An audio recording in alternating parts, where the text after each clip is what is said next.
In the desert oasis where stories ignite, Skip's little bar, a beacon of light. From the Coachella Valley stars to cool everyday Joes, join Patrick and Randy, let the stories flow.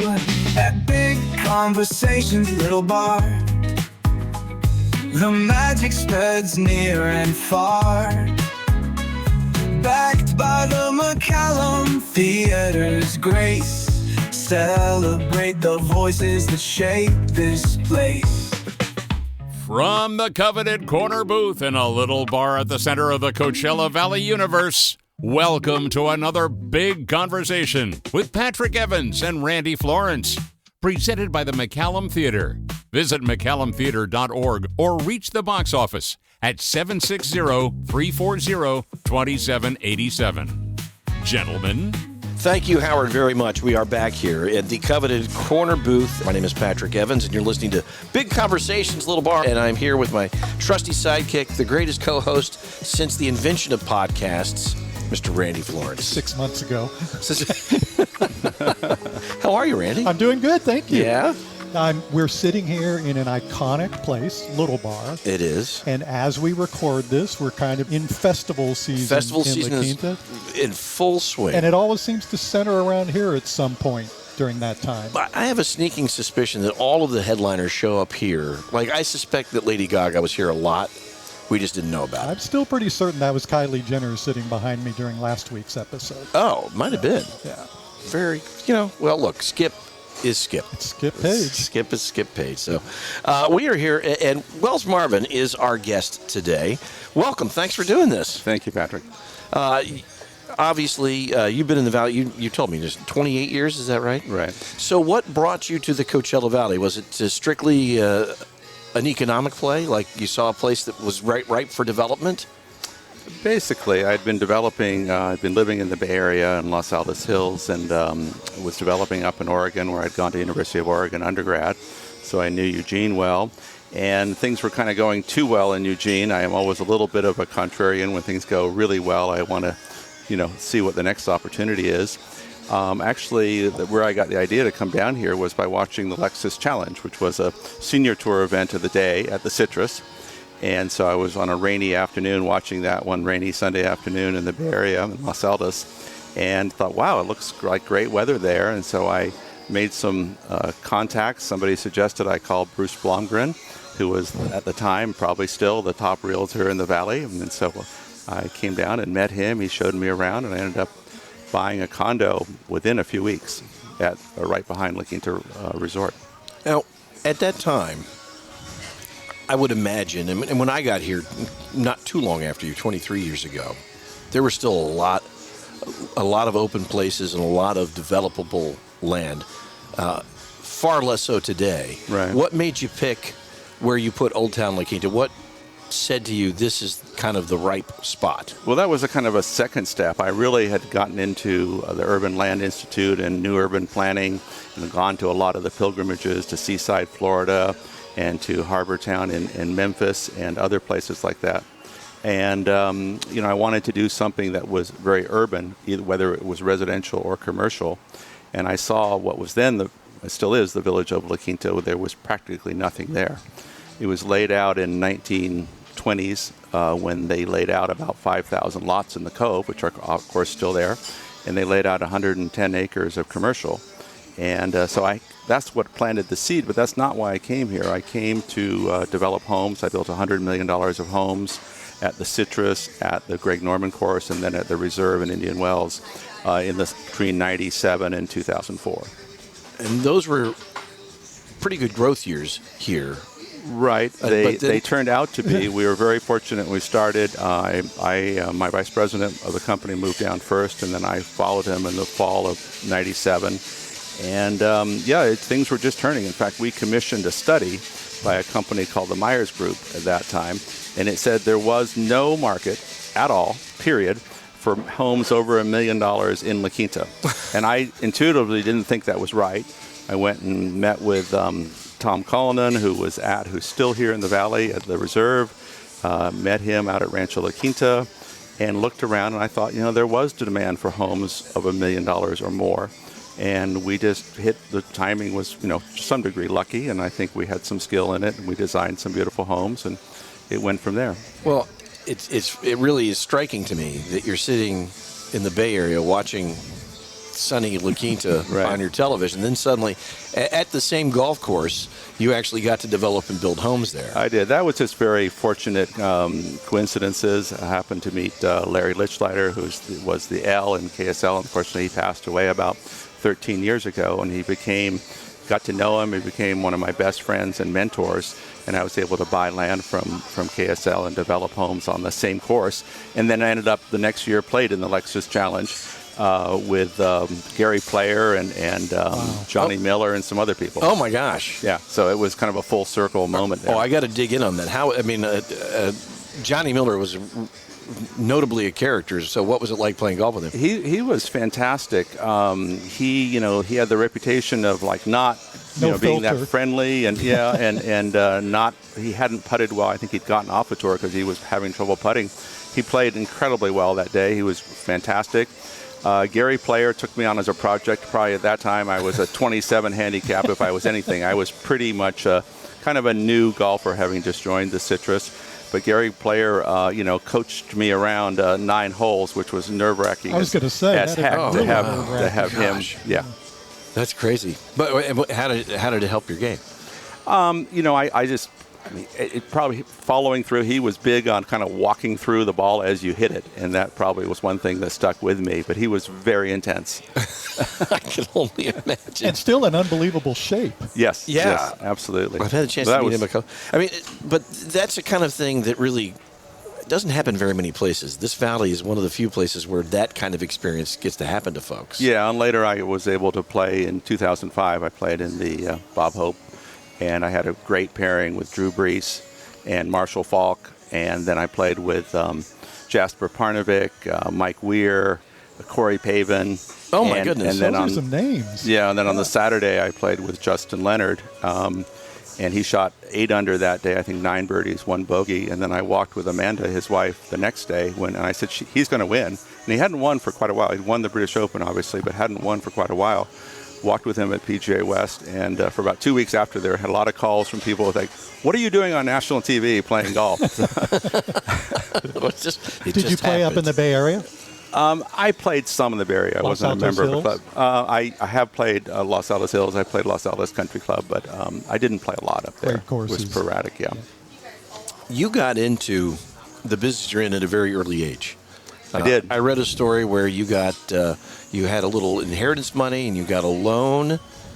Well, yeah, I started between my freshman and sophomore year at University of Oregon. I built a duplex. Yeah. Had a good friend who was a builder who literally showed me, we poured the foundation, we poured the walkways, the driveway, we framed the whole house, we hung the cabinets, we hung the doors. So I literally learned the business from the ground up, which was very useful, especially later after I graduated from law school and practiced construction real estate litigation. In depositions, I knew, I didn't know more than the builder, but I knew a lot more than the builder's attorneys. So what drove you in that direction? You're in college, in a fun college town, but what was pushing you to do the construction thing and the real estate thing?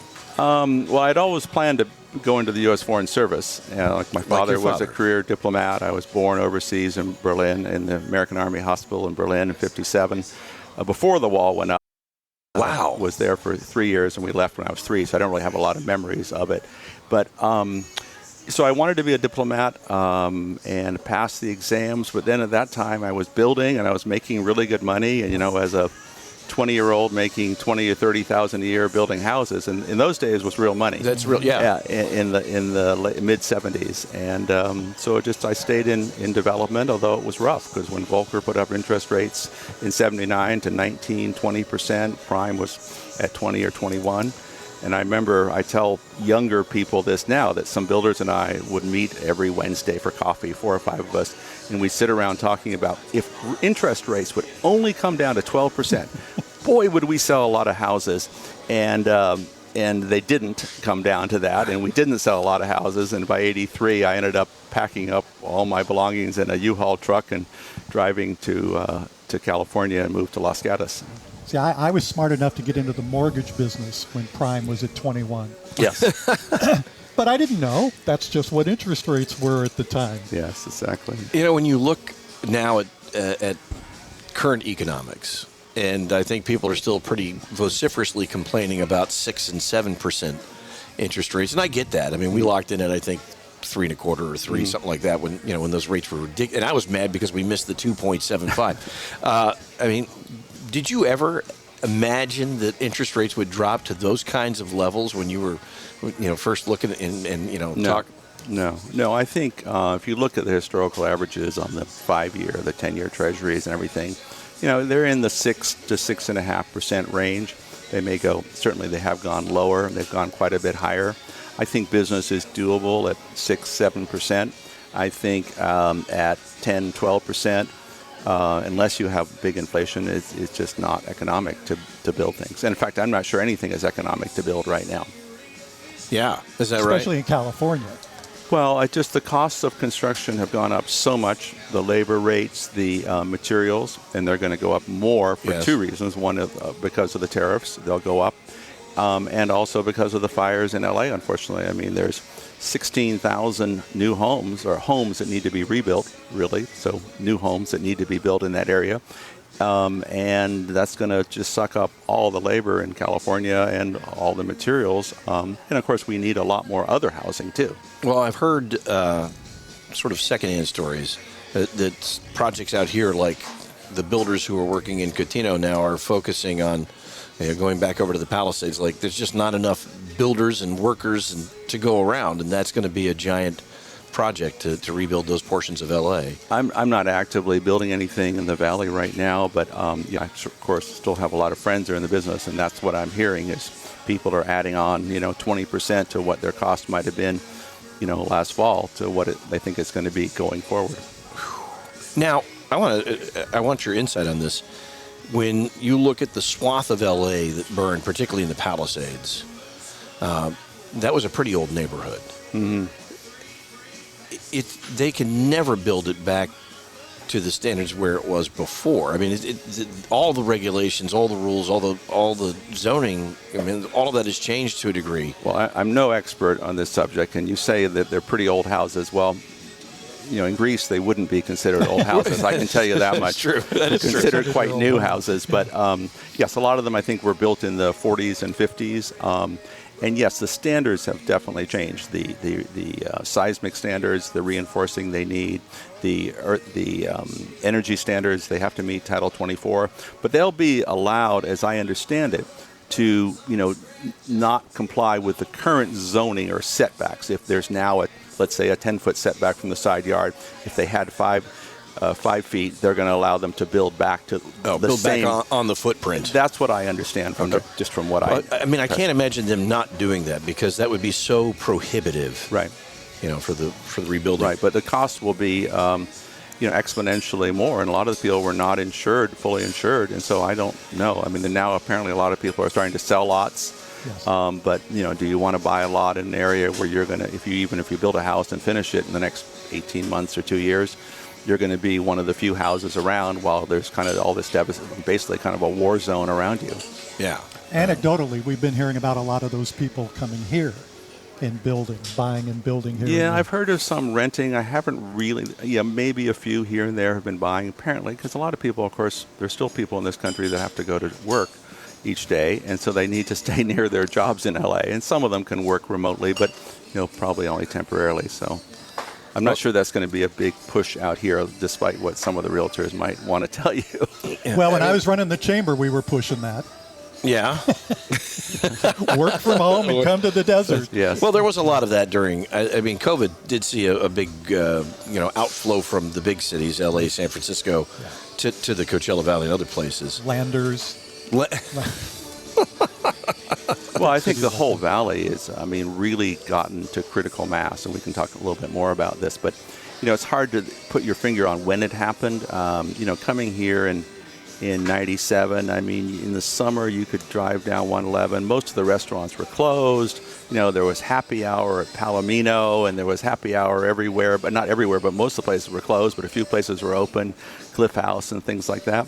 And now it's become... And that's where everybody went. Right. That Palomino. Right, exactly. Well, they had great, like $5 appetizers, if I remember rightly, but that was dinner for my vice president of my company and me when we first came down here, and we were walking every project and around. But no, something has really changed. Again, I don't know if it was 5 years ago, 8 years ago, so people had different opinions, but between things like thermal racetrack, the Acrisure, arena, not only the hockey and the sports there, but also all the concerts and everything else they have, whether it's rodeo or whatever. There always were a lot of events out here, and of course, when I think talking about Skip and Coachella and Stagecoach, I think they started in 98, correct me if I'm wrong, but in there, 98, and right about the time I got here, maybe a year later. And I thought that was probably the dumbest idea I'd ever heard of, having a concert out here. I was sure it would. For the first couple of years, they thought the same thing. They did. I thought it would completely flop, and so I'm often wrong. So you weren't a major investor? No, I was not an investor, unfortunately, whatsoever. But you're more often right. Well, I think any developer who tells you that they haven't made some bad investments is a liar. All right. As a developer, talk about the invaluable experience with the work that you did in law. I don't know if it was it was all that valuable. I think it makes you realize, you're no longer impressed by, I think I stopped being impressed by lawyers when I became one. I stopped being impressed by millionaires when I became one. I'd like to get to that. Yeah, That'd be nice. I can't wait to get to that point. I'm still pretty impressed by millions. Now I think you have to be a billionaire now. Apparently, that's the latest thing. You haven't flown in space. Yeah. Oh, well. But anyway, I think it helped me probably see issues more. I probably use more attorneys now than I would otherwise, because you're taught in law school to spot issues. And it made me, I was always very, intuitive, but also very impulsive. And so it made me probably a lot better thinker, to be more methodical about things. And so I think it definitely helped in business, but it's hard to put your finger on it. It's an intangible to some extent. Now, we'd gotten to the point you were building homes and making pretty good money, and then that stopped at some point. Well, in Eugene, things just, completely collapsed. Things got a little better in 81 when rates came back down. I built 11 homes in 81, and then by 83, things had started to fall apart again. Moved to the Bay Area, built some what I call I made it homes, for big, I built big houses in the hills. And I also built Victorian replicas in downtown Los Gatos. Oh, wow. And even modeled one. My great-grandfather was a builder in San Francisco in the 1880s and 90s. And made his reputation because all his houses stood up during the earthquake of 1906. He literally had jumped ship. He was Irish. Literally had jumped ship as a ship's carpenter in San Francisco Bay, because he found out he could make 6 times more being a carpenter in 1880 in San Francisco than he could being a ship's carpenter. So he literally jumped ship and stayed there, and that's half of my family. And that's how half of the family got to California? Well, no, yes, that's part of the family had gotten there. Some of it they'd been in Berkeley for a long time. And then my grandfather, my father's father, was a lawyer, and my grandmother was a doctor. So I'm not a doctor, but I got the lawyer and the builder part down. Well, there's still plenty of time. Medical school. So you talked about going back to Old Town, the design, the way you looked at. How much of that was formed by what you saw when you were growing up in parts of Europe? Well, I wanted to do something kind of a human scale. I find that a lot of the U.S. is very inhuman, if that's the right word, or alienating.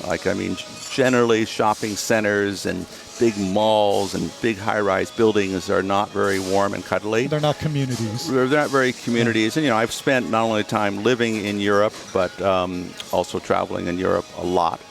And so I wanted to do something that was very walkable and more of a human scale. That's why it's only 2-story. It's really more of a residential scale from my background as a high-end, home builder. to my detriment to some extent, because I way overbuilt it. I went way over budget on everything, and it's way too well built, if you will. But it seems to be resonating with people. But I wanted to do something that to create a real downtown where there was no downtown. In fact, arguably, a lot of places like the mayor of Rancho Mirage once called the river their downtown. Well, it's a shopping center. It's not really a downtown. Right. Excuse me.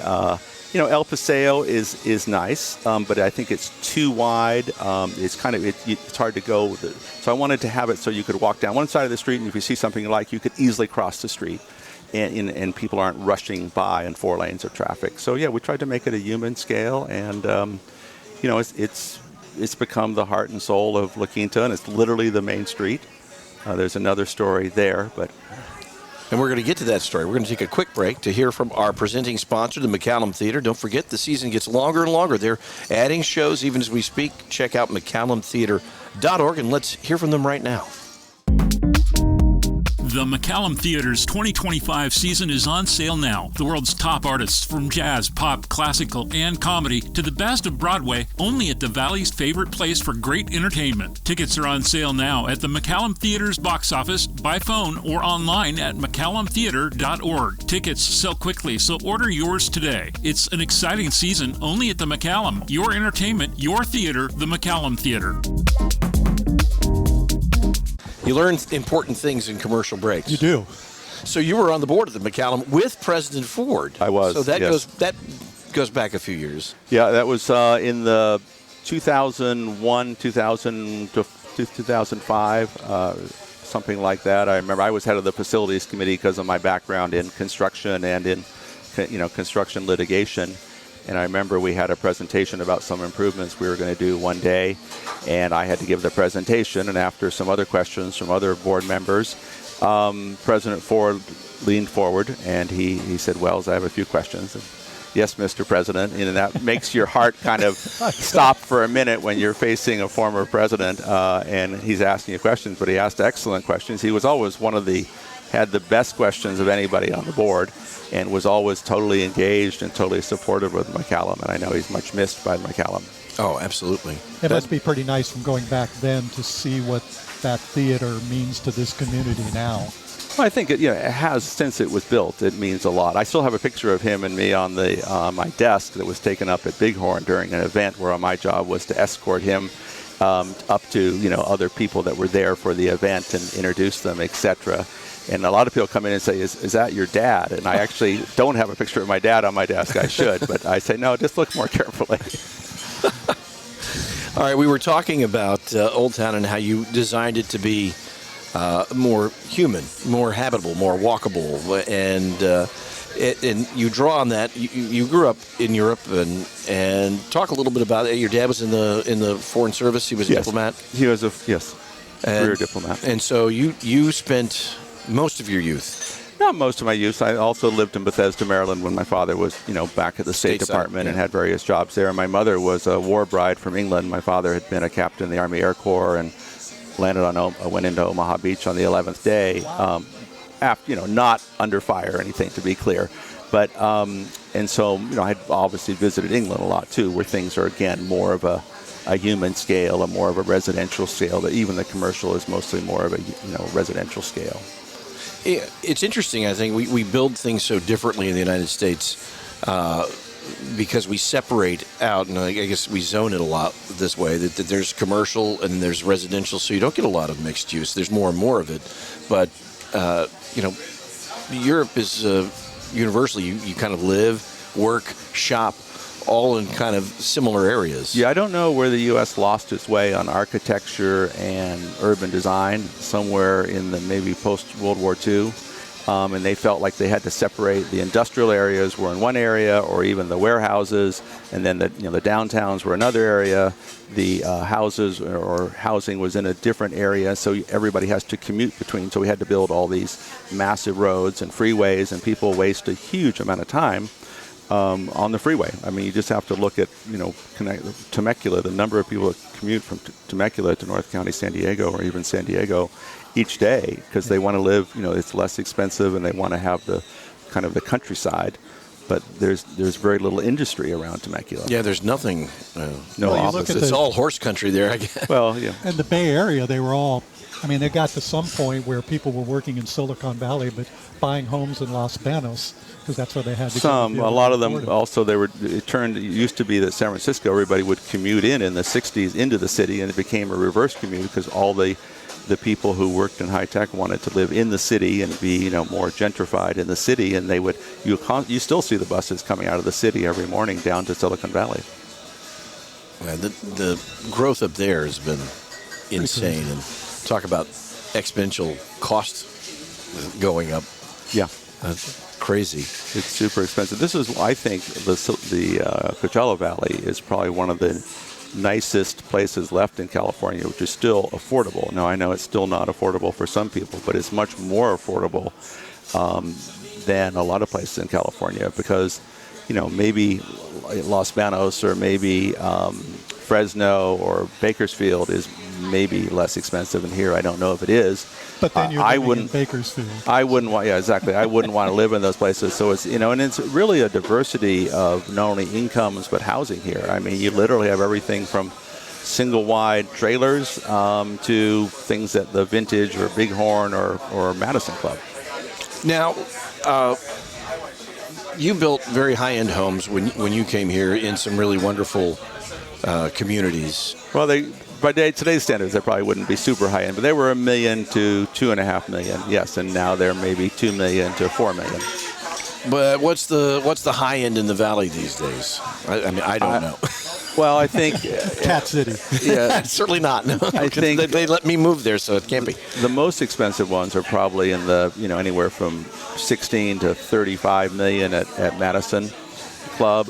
Certainly, the Reserve has some beautiful, beautiful homes. I was a member there for 5 years and built 10 homes there, and incredible development.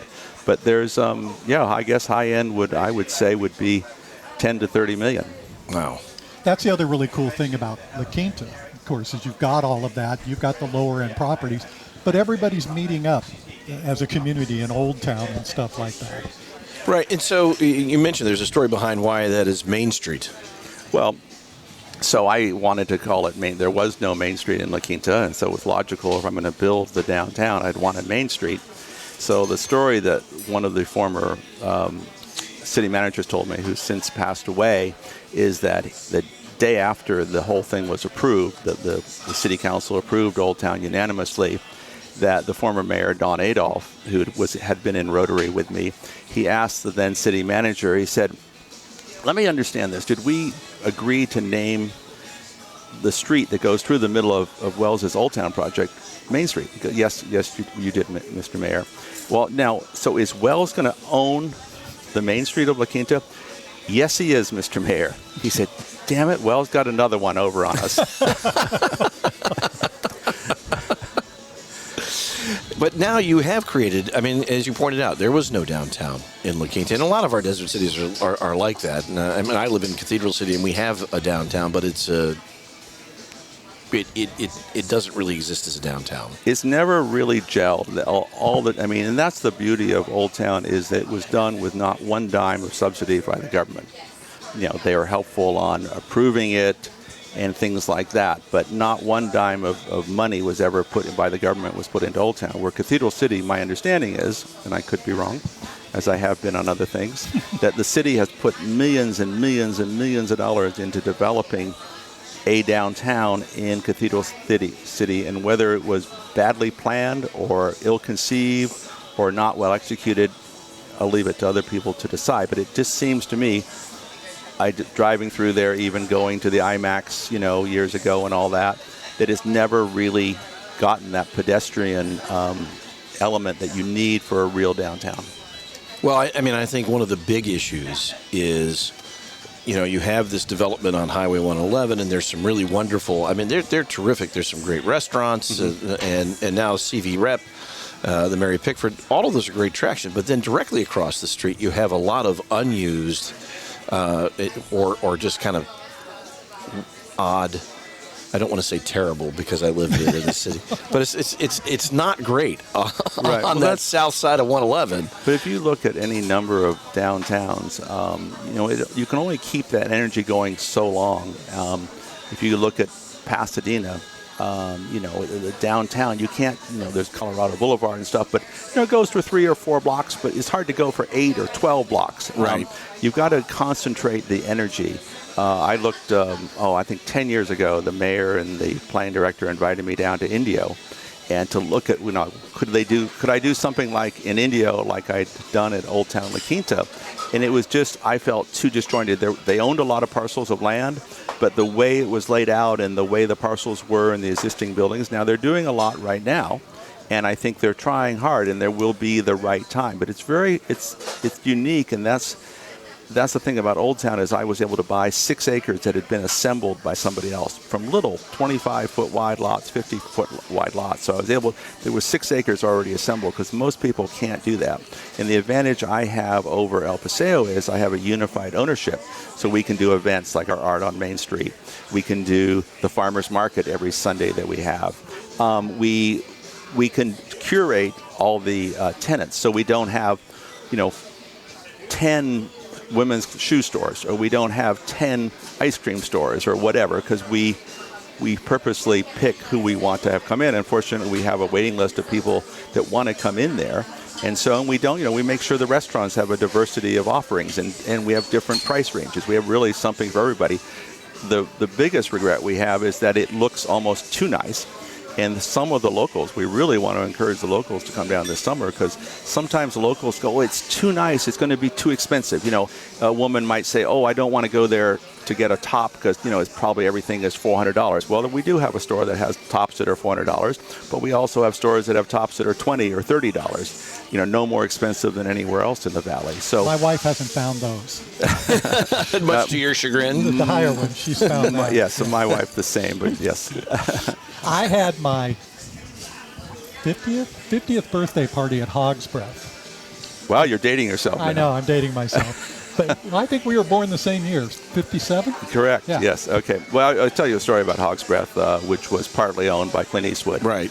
And one night I was there with a gentleman who I had lunch with today, Tom Kirk, who's the Coachella Valley Area Government's director, CVAG.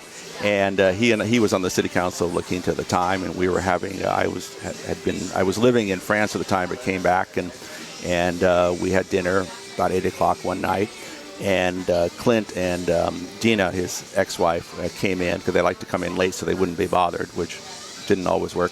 But anyway, Lee Morcus, who is the one who ran Hog's Breath, took me over to introduce me to Clint because I'd never met him. And he said, sit down for a minute, Wells. I sat down with him in his booth for a few minutes. And he said, Wells, what I really, really love about Old Town is it reminds me of Carmel.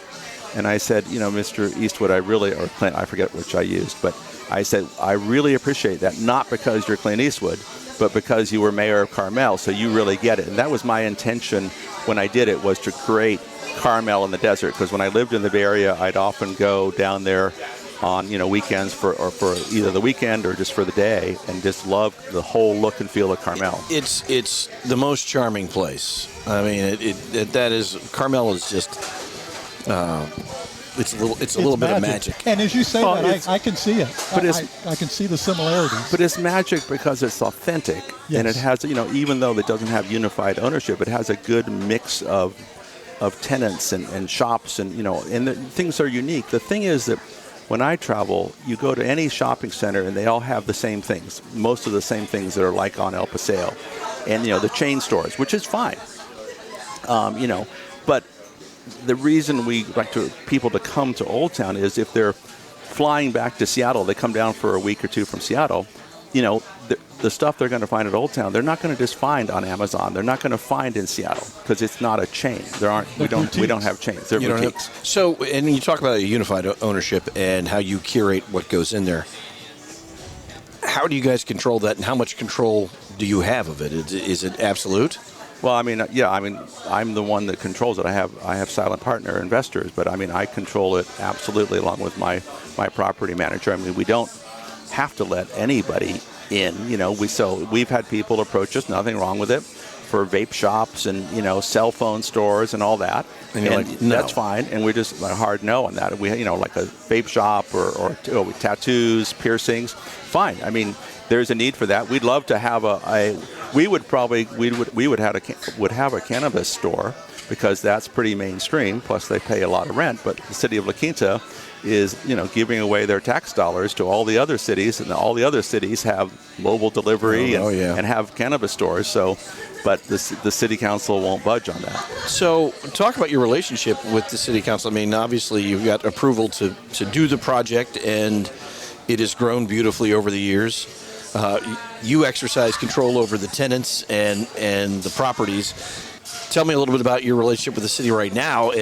Are there things that they want? Obviously, they don't want the cannabis shops, but are there things that they have said, "Hey, could you throw one of these in?" And no, they're not. They're not really that proactive on those kind of things and trying to recruit, new businesses or anything. I mean, we have a good relationship. I know all the city council members on a first name basis. In fact, we had pretty much, I think, all of them to a little event last Tuesday for Art on Main Street to thank the city for their support for our marketing, and to thank Shelley, who's now been there for 9 years running Old Town, and she's taking running AOMS, Art on Main Street, and she's taking a break.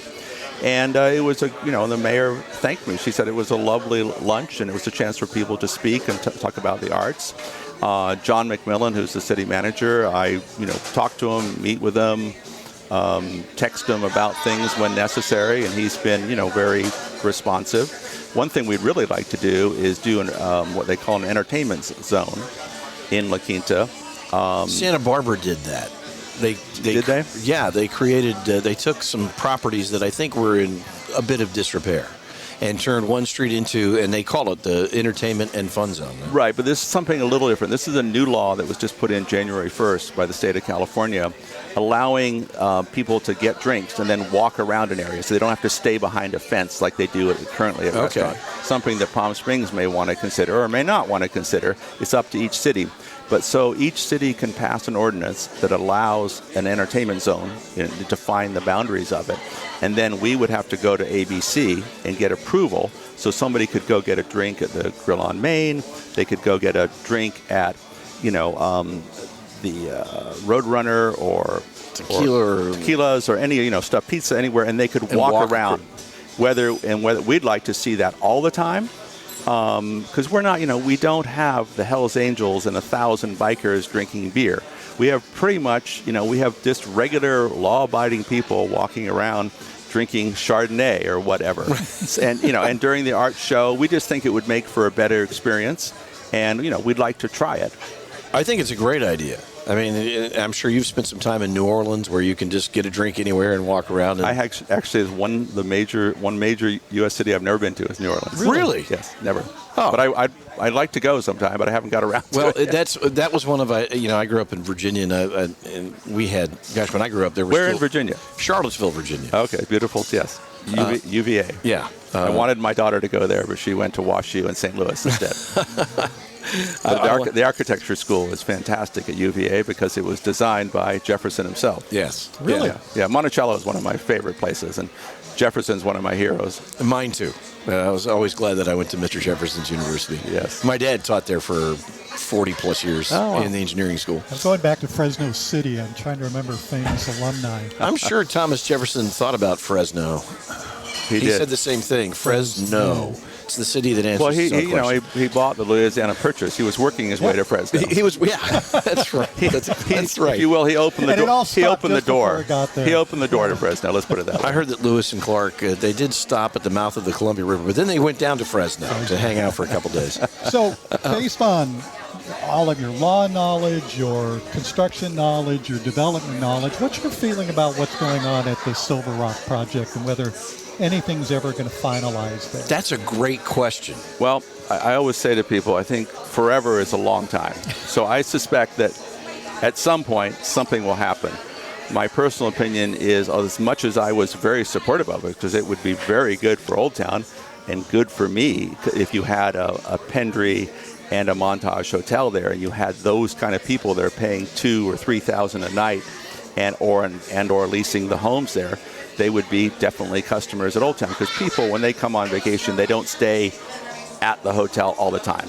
We have a great relationship with La Quinta Resort. They have their own restaurants and shops, but still people want to go to somewhere else nearby. They want to be off property. So I've always been very supportive of Silver Rock, but it's been terribly handled, frankly. It's just been terribly handled, and I think it's going to be in bankruptcy or undeveloped for many more years. They think they're going to get it going and out of bankruptcy by Christmas. I mean, that's what both Linda, the mayor, and the city manager, John, have told me. But I suspect until the lenders are willing to eat like $200 million and write off $200 million of debt, which most lenders aren't going to do easily, and also I think it probably has to be completely bulldozed, which is environmentally a disaster and economically a disaster, because I suspect what has been built there is just, rusted. I mean, literally the nails are rusted.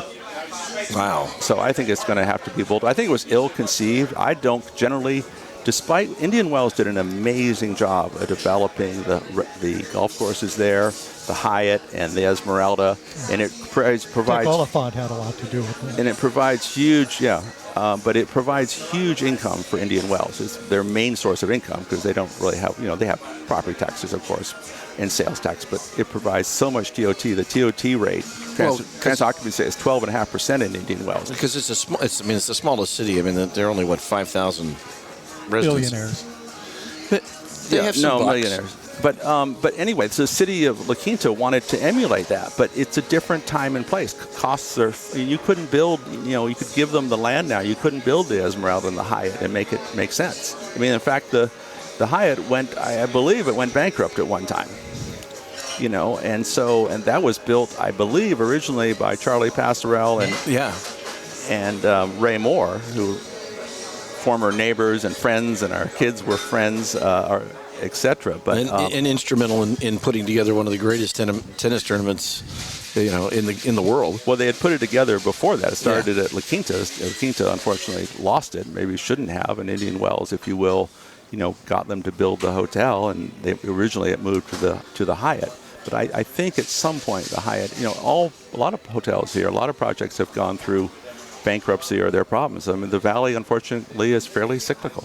It is cyclical, and we're a tourism community, so when times are tough, they're pretty tough on us, because when people stop traveling. Well, and that's what people are worried about right now.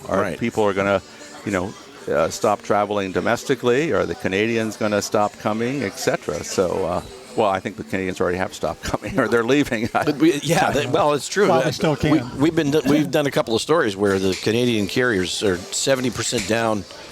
I think that's flights across the United States, but that is a huge impact on us because of our enormous Canadian snowbird population. So, is there something about, in your opinion, La Quinta over the years? I mean, I watched over the last few years how there was a race to put a gas station on the corner of 50th and Jefferson. Mm-hmm. Indio got it. La Quinta didn't, which means Indio's got all that tax revenue and such. For a city that has gone through the whole Silver Rock thing, they needed a developer like you who could individually put together Old Town. Is there something about that city that has kept them from being even better than they could have been? I think it's a lack of leadership from the highest level of the city council. They lost there was supposed to be an Albertsons, or one time it was a Pavilions on the corner of 50th and Jefferson. Then that never got built because they made them redesign it like 8 times. And I think you need to design something nicely. So maybe there was fault with the developer. But then, a couple years ago, there should have been the surf park was going to be built, but they folded because the residents nearby complained about it, even though it was a permitted use in that zone. So we have no surf park. The surf park is going to be in Palm Desert instead. And if it's kind of a little tidbit, if you are a real aficionado of these things, but if you go to the Ralph's at 50th and Jefferson, and when you're getting your card out, you look up, they have a picture of a downtown painted on the wall. I mean, like a photo that's kind of been painted on the wall. It's a picture of Old Town La Quinta in Indio. And it has a banner painted on there. It says, "Welcome to Indio." So Indio uses a picture of Old Town La Quinta to depict their downtown. At least Ralph's did. Right. The city may not have been involved. But yeah, that Ralph's, I mean, when I lived in the Cove, or I do live in the Cove still, I mean, I used to always go to that Ralph's because it was the nearest really nice grocery store. Yeah. Yeah, and so it's really unfortunate. Yeah, they've lost, and now the gas station went across the street. That was because that was driven by Ralph's and the new project there. But yeah, it definitely hurts. It definitely hurts that they just don't seem to have to be able to drive things through, and they just get whipped around by, the neighbor comes in and says, oh, it's going to create noise. Well, yes, development does create noise. The people at Andalusia, who have hundreds of acres of flower beds, hundreds of acres of lakes, said, oh, the water park's going to use water, as if they don't use water. And so the city council, again, just folded on the water park. But, that was the same argument. And we get a lot of inquiries. I get them because I do weather and people. You're doing a very good job on the weather, Patrick. I mean, today it's only like 91. I think I got to commend you. It's not hot. So if you can just keep it like this all summer. Wouldn't this be phenomenal? You would probably not leave. You just stay here. I think one of the things we get complaints about or questions about Cotino and, the giant water feature that they're building there. And I'm always trying to explain to people who write in, because they're like, well, how can that possibly, we have a water shortage and this and that. And they're like, they designed their water use within the parameters that were set up. They live within the city parameters. Right. And so the water park, my understanding was going to do the same thing. The one in Palm Desert is designed to refill the aquifer. I just saw a presentation that the city manager made the other day on the one in Palm Desert, and it stores water, and they took out something like, I don't want to quote, but 140 acres of turf on their golf courses, of green turf, to provide the water for the water park. So I think that's a good trade-off, because the problem with tourism here is there's, for the kind of young adults and active adults, teens, 20-year-olds, there hasn't been a lot to do. I mean, some of them are definitely golfing, but, we're changing it. They're now biking, they're surfing, they're doing other active sports. So we need to provide something for everyone. Otherwise, the teenagers don't want to come here, then the parents won't come. Right. Well, trust me, I have teenagers, and they live part-time in L.A., and we have to do stuff to lure them out here. Yeah, exactly. Yeah, and then after school, they decide to move somewhere where they can find something to do. Yeah. And we want them to stay here. Yeah, exactly. Well, you need that. I mean, you can't just have a community of people that are, waiting for, the next life. Right. How fortunate that did felt you really personal. I think it was intended that way. He was looking at you when he said it. How fortunate did you feel in working with the city council at the time to get Old Town approved? Well, they were very supportive. And then about 6 years ago, I went back to the Planning Commission and the city council, and I was going to build on city-owned land, all the land that's between Old Town and the Civic Center campus, the library and the Civic Center campus, on 3.5 acres I had under contract with the city. I was going to build another 10,000 square feet of commercial. I have 103,000 now, but so a small bit of commercial along the continuation of Main Street. And I was going to build 86 condos, and they loved it. They unanimously approved it. I just could never finance it because there's nothing else like it in the valley here. And the big boys, as I call them, in LA and Orange County or New York, they're very formulaic, and you have to prove that there's other projects around you. So to be the first is a hard thing. Yes, if you're a Sooner, as they call them in Oklahoma, they say that the pioneers most of them end up with arrows in their backs. And one of my favorite expressions is really, if a project like Old Town works, they call you a visionary, that you had the vision to develop this downtown. If it doesn't work, they just call you bankrupt. And so, Silver Rock is bankrupt. Right. If it had worked, they would call it everybody. They would have said it was very visionary, like they now say about the, prescient or visionary, the city council and the people in Indian Wells. They say, they were visionary to build these two great golf courses and build these great hotels that provide so much income for Indian Wells. But if it hadn't worked out, they would call the city bankrupt. Yeah. It's very true. Very true. How much was La Quinta, or more, was it impacted more than any other city in the area by the loss of the EDAs, the Economic Development Agencies? I don't know if it was affected any more or less than the cities. They had kind of gorged themselves on it. They used tax increment financing money mostly from the development of PGA West, which has been agricultural zone. So all the extra property taxes created by when Landmark Land built PGA West and all the thousands of houses there, they used that to spend $55 million to buy Silver Rock from KSL, because KSL had tried to do a very high-end development, just like the city has proposed in the last 10 years. And they took it, and Larry Lichleiter himself, who was the L in KSL, told me that they took it back to Kohlberg Kravis Roberts in New York, who were their benefactors, if you will, their partners, and they asked for $1 billion. It was probably what it would take to develop that site, and they literally got laughed out of the conference room. So, the city should have learned something. They don't have any collective memory. They could have learned something from the people that own that. That's why KSL sold it, because it was impossible to develop a high-end. Or they would have built it. They would have built it. Right. And so they sold it for $55 million. I remember, again, at the time, at Rotary, the former mayor, Don Adolph, telling me, I said, why did you spend $55 million? Oh, well, even if we don't develop it, we'll just resell it at a profit. Well, of course, they never did, and they can't. Right. I've learned so much more about my own city. See? This is awesome. This has been awesome. Well, it's probably all getting me in a lot of trouble with the mayor and the city council, but They're not big listeners. They're not looking to develop anything else there at this point. So, you have such an interesting background, and your dad was a diplomat, and you thought about doing that. But now you get to spend time in Greece, and you get to spend. So where are some of your favorite places when you were out of the Coachella Valley? Well, I love Paris. I lived in Paris for 2 years. My daughter is an architect in Paris, and she's married to a Frenchman. She got married a year and a half ago. So I love Paris. My wife and I just got remarried almost 2 years ago, and she is originally from Poland, but she grew up in Canada. So I definitely have heard a lot on the Canadian side from my in-laws about what's happening currently with the Canadians, and it's just so unfortunate. I mean, the Canadians are the nicest people in the world, probably right even ahead of maybe the British. I mean, I don't think there are very few Canadians that have any mean bone in their body. So it's very odd that they got picked on, I guess, all I can say. It is very strange. It is very strange. And you're going to be spending how much time do you spend in Greece? We spend about 4 months a year, and I'm buying a hotel there and developing property there because it's frankly a lot easier to do there than it is here. Really? We need to do a remote for the opening of the hotel in Big Greece. Conversations on Liros. I see it.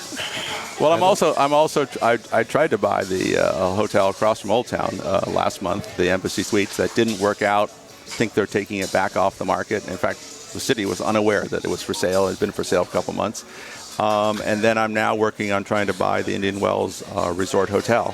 Oh. In Indian Wells. A classic property, Desi Arnaz. Right. Such history there. There's huge history, and we would like to turn it into a tribute by Marriott. We have other Marriott hotels, so we'd like to turn it into what it's called. It's one of the Marriott brands. It's called Tribute, where you're paying tribute to some architectural element or people or an era, and there's a lot of history there. It needs a lot of work, a lot of renovation, so that's the big bugaboo, and there's also another 7 acres next to it. So I had a nice... there's a huge lot. Yeah, over toward Tommy Bahama. So I had a great meeting last week with Chris, the city manager of Indian Wells, and their economic development director, trying to, and they're planning to do a huge new development, whether it's a montage, well, it's probably not a montage, it's probably a Rosewood or a Four Seasons on Miles and 111. So they have a 221 room, I believe it's 221, and a huge project there, which is going to be like 80 feet high and have underground parking. And they're, a company called Summit Development out of Orange County is going ahead with that. So that will, although it brings a lot more hotel rooms, we think it will bring a lot of visibility to the valley, as Montage and Pendry would have. Because if you build hotels of that caliber and you're spending $1 billion or 800 million or whatever it is, you have to do a lot of marketing. And so, the Greater Palm Springs Visitors Bureau does a great job, but there's nothing like all that extra private money to drive people here. Oh, this has been fascinating. It really has been. I've learned an awful lot. I'm going to stay in La Quinta. Might end up being mayor. Before someday. we wrap up, what is your? I think you have a really good finger on the pulse here, even as we go through obviously these tumultuous times. What do you look at as the economic outlook for the valley in the next 10 years? Well, I mean, I don't have any original insight. I did go to the 4th district of the Riverside County. Manuel Perez is the supervisor for this area. Yeah. His offices are at Old Town, and I went to his State of the Valley seminar on last Thursday, I guess it was. And so, I am more positive than a lot of people. I mean, I don't think we do have some turmoil in the stock market and the bond market and stuff, but it's all self-inflicted, and it's nothing that can't be reversed. It's not like some, like COVID or anything like that. Right. And I even have a theory. If some of the Canadians, I wouldn't blame them if they now sold their houses here, but they're not going to take their houses with them unless they're motor coaches, but most of them aren't. They can't move the house, so that will get resold to somebody, whether it's somebody from Newport Beach or Orange, or other places in Orange County, LA, San Diego, Chicago, Portland, whatever. And the property taxes will still be paid here. Yes, and actually they'll go up because a lot of the Canadians bought it just at the right time. And now, the Canadian dollar is so weak that I wouldn't blame them for repatriating those U.S. dollars, converting them back into Canadian dollars, and then they'll go to Mexico or Cuba. They're allowed to go to Cuba or other places to vacation, but those people will be replaced. And even the people who aren't coming on those flights that were canceled, then, those opens up hotel rooms for other people who come. So I'm not sure, as unfortunate as it is, that it will have really that much of an economic effect. I know it's a good story, but I think actually, whenever there's a void, it gets filled. Well, I agree. I mean, if they choose not to come for a period of time, but they continue to own the home, then they're not here spending money. But if they decide to sell the property, it is not a long-term. Well, my experience with Canadians is they're very frugal. So the chance of them leaving their house, either they're going to rent it out and get income off it, means there's going to be somebody else in that house who's going to be spending money here, or they're going to sell the house. But they're not being as frugal as they are, because most of them immigrated originally from Scotland to Canada. They will not leave it vacant just to spite the Americans. Right. And I probably have just gotten myself in trouble. I do love the Canadians, but they are very frugal. So they may be replaced, if I'm a business owner, I would say they might be replaced by people who are less frugal. We hope. That's always the hope. Wells Marvin, thank you so much. This has been really I feel good. like we've only scratched the surface here. Definitely. I feel like there's a lot more we could learn from You this. need to spend more time with me at Old Town. Yes, thank you, Patrick. Yeah, we'd love to see you out there. Well, one of the things I wanted to touch on really quickly, one of the things, and we talked about this prior to starting, we met many times, but I think we spent more time together talking about Old Town Artists and Studios when it was in residence in Old Town. Now they're adjacent, but that's a charity that I really love, and it's really grown. And you've been very supportive of it. And the reason it's called Old Town Artists and Studio is the Victory and Dick Grund, who started it, are investors in Old Town, and I gave them, very inexpensive space when we had a bunch of vacancies. And then as we got fewer and fewer vacancies, I kept upping their rent, and so they ended up moving out. But they took the name with them. They did. But they only moved a couple of blocks. So they're still very, very close friends. Yeah, they're dear people, and it's a great organization. So, and it got its start there in Old Town. So, right. Thank you so much for spending some time Patrick. with us. This has been terrific. Thank you. My thanks to Randy Florence. Always great job. Great to be here. So nice to hang out with I'm you. staying in La Quinta. All right, see? I knew there was a good reason just to do this one interview. I was this close to Cat City. I know. My thanks to John McMullen, our producer. I'm Patrick Evans. Please subscribe so you never miss an episode of Big Conversations Little Bar. Our thanks to the McCallum Theater and for Skip Page, their support and sponsorship. Thank you all for listening. We'll be back next week with another edition of Big Conversations Little Bar. Thanks for joining us on this episode of Big Conversations Little Bar. Recorded on location at Skip Page's Little Bar in Palm Desert, California, and presented by the McCallum Theater. Online at McCallumTheater.org. This program is a production of the Mutual Broadcasting System. All episodes are available from BigConversationsLittleBar.com and most major podcast portals. Meet your neighbors, fascinating and grand. Each conversation, a wave on the sand. Raise your glass and join the ride, where stories and dreams fully collide. At Big Conversations Little Bar, brought to you by McCallum, our guiding star. From movie, stage, and TV's delight, join us for a captivating morning, noon, or night. So gather round at Skip's Little Bar, where stories travel from near and far. Big conversations where they unfold, with Patrick and Randy, tales retold.